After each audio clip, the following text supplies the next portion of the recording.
How many of you have been to the Museum of Art here on BYU campus?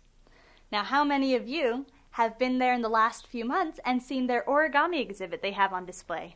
It is incredible what people can do by simply folding a piece of paper. My name is Lauren Stott-Nielsen, and today I'll be sharing with you how I believe origami, this ancient Japanese art, has found its way into our modern world.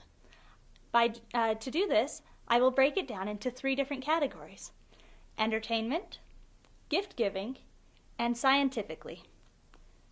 I love origami, and I've been studying it ever since I was a small child, and I first learned how to fold a piece of paper to create a crane. I've also expanded my knowledge by studying it online and through books. So this ancient Japanese art, how it can be used for entertainment. I have with me 2 examples that I'd like to share. The first is this origami crane. Now, this isn't your typical origami crane. This one can fly. By folding a simple piece of paper, we can create a fun toy. One of my favorite experiences with this particular design is when I gave it to 2 small brothers, and they decided to fight each other with it. It was so much fun to watch, and I could tell that they were having fun as well. I don't know if their parents were, but they were, and that's what counted.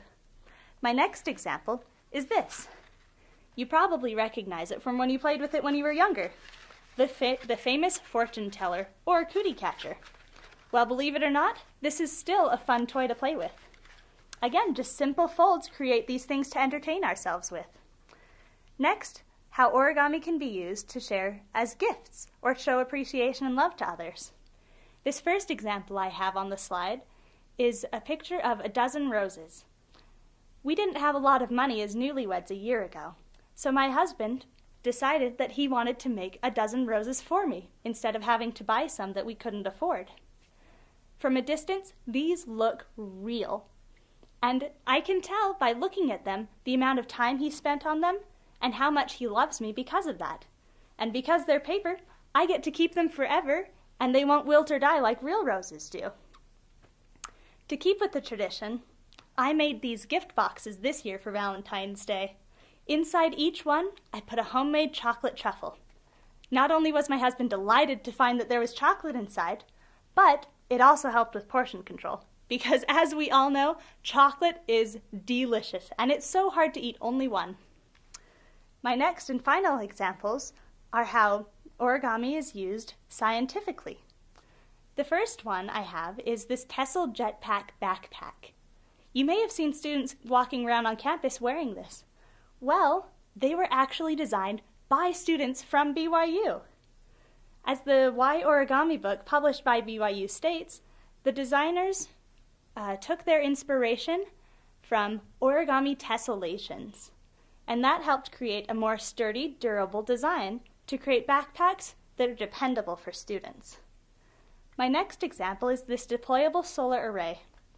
As you can see from the first picture, it starts off very small. Using origami techniques, it then expands to create its full size. This isn't something that they could just launch out into space at the full size. They'd have to build it there, but it wouldn't be nearly as large, and it'd be a lot more difficult and complicated.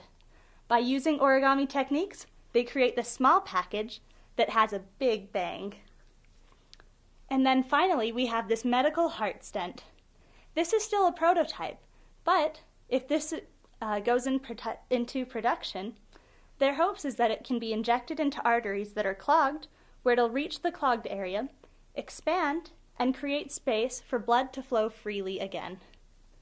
So as you can see, we found many different uses for origami in our modern world today. This ancient art has a place for us.